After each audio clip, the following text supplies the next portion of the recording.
I'm Nick Potts. I'm an architect. Today we're on Wall Street and we'll be doing an architectural walking tour of the neighborhood.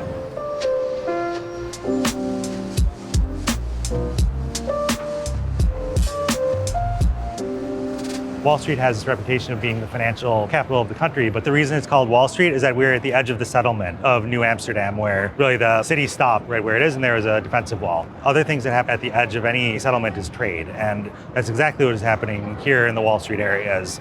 There was trade amongst the indigenous populations immediately to the north as the colonists were finding things to sell to them. There's also the sale and trading of goods and commodities, and because this is America in that period, also the sale of people through slavery. So this is really the nexus of all the things that were being traded in America at this time.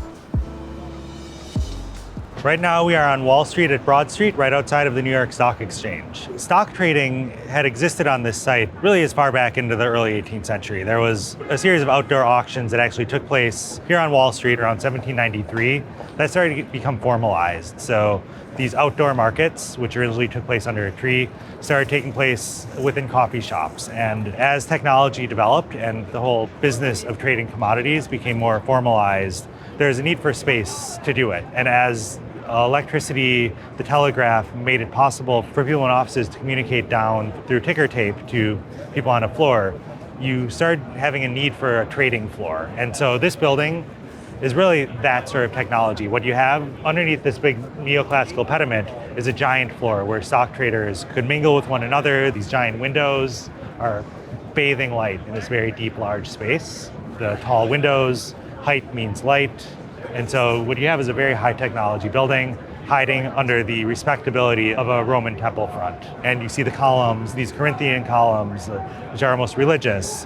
But you start looking closer and it's much more Americanized. If you look at the sculpture in the pediment, these aren't gods. It's actually a representation of industry and the industry that made prosperity. You see mining, you see agriculture, you see industrial manufacturing, you see sciences, all represented in this pediment as if they're the things being worshipped within this modern temple. Another interesting thing to note about this, obviously there are no offices in this building. It's increasingly, as technology, lighting, and the ability to put more people in a large space became more pronounced, trading floors needed much more space. So this is really, it's actually quite small, and it's smaller than what you do now. The building stock that exists here really can't house modern finance, so a lot of the banks have moved uptown or further out where they can build much larger floor plates. And a lot of these buildings, because they're quite narrow, have been retrofitted as residences and hotels where you can have much narrower floor plates.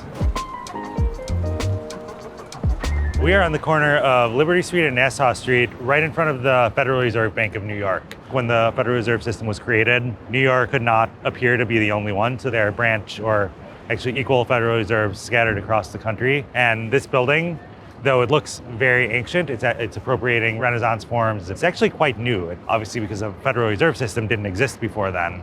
In spite of its newness, it's trying as hard as it can to look old and stable and permanent. And if you look at the stone, so it's actually made of two types of stone. The more yellow blocks are sandstone, the whiter ones are limestone. So that sort of mixing of different stones was meant to look as if it had aged. It's similar to what you see at Yale, where they threw acid at buildings to kind of create a bit of instant history. And you can see by the size of the people walking by the stones of the building, just how huge these stones are. These are meant to express their permanence and their solidity. Here they went even one step further and did something called pulvinating, which is, it almost looks like a pillow. It's this giant rounded corner. And so that's expressing the bigness and the permanence and the stability of the building and our financial system. The type of building or the style of building that they appropriated for this, Renaissance palazzo, they were both places of commerce and fortresses for, if you think about the Medici and the extremely wealthy families in Renaissance Florence, these buildings were fortresses. And there's a little bit of that going on here. It's slightly castle-y. You see the crenellations at the top of the building. There's a tower. So it's meant to look stable and permanent and as if it could stand up to the onslaught of a war, should that happen, which is fitting for an institution that's meant to, house the reserves of our nation's finances. The metalwork is kind of doing two things here. For one, it looks impenetrable and fortress-like. It's also, if you look closer, a work of art. And this is the work of Samuel Yellin, who was the master of ironwork. He worked out of Philadelphia and did some of the most extraordinary ironwork of this country in the middle of the turn of the 19th century and the early 20th century.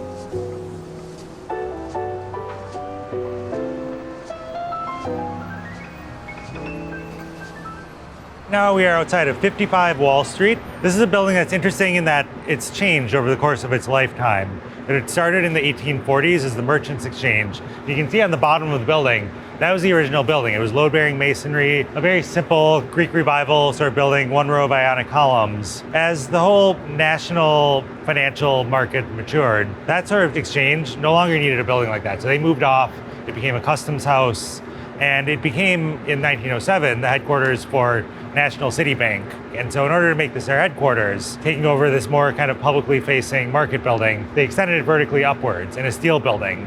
And you can see the intersection of two styles. The very simple Ionic columns on the lower part of the building are superseded by these giant Corinthian columns in the Citibank expansion. Part of the reason that Wall Street has also been important is that it meets on the East River, one of the most important areas for offloading goods and shipments for the New World. So this building, at one point after the Merchants Exchange had moved out, was the customs house. So it was the place where customs and duties on goods coming in for the port were assessed.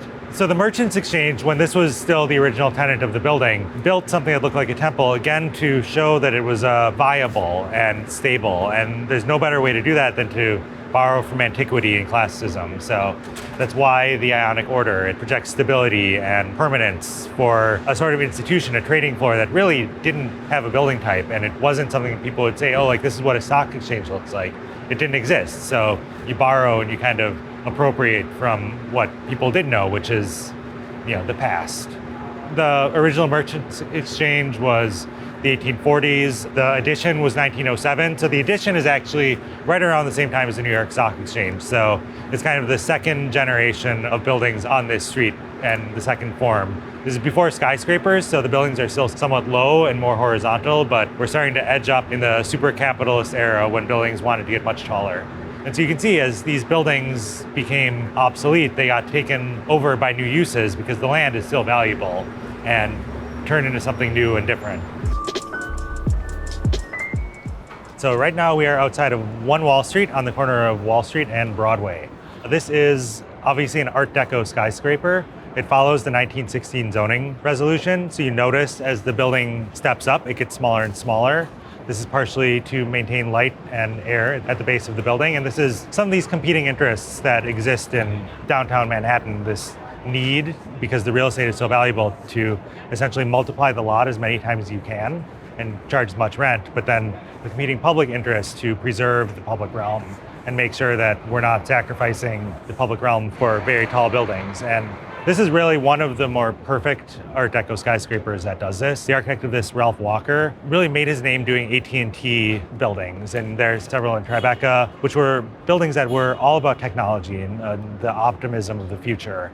And in 1 Wall Street, he's taken a lot of those motifs and those stylized, non-historical, non-classical forms and has translated them into a very tall office building. You'll notice, unlike a more neoclassical building that would have a base, middle, and a top, in this building, the lines run straight from the ground all the way up to the sky, almost as if the building is disappearing into the sky. If you look at the details of this building, it's really extraordinary. The windows in each of the tilted bays are all curved, which is something you don't really see. It's a very kind of custom, bespoke detail. When 1 Wall Street was built, it was an advertisement for the bank that built it. And so this was the most valuable piece of real estate in the country. And they bought this knowing they wanted to build a very tall building and profess their stability, particularly because this building was going on during the Depression. They chose to go on to show, like, we are strong, we are solvent. And so building a big building during the Depression was the ultimate mark of confidence in the market and in the institutions. So a very tall building like this directly across from Trinity Church, which at the time was considered a very tall building, this is really the triumph of finance over religion. You can see this looming tall cascading spire of commerce directly in opposition to Trinity Church across the street.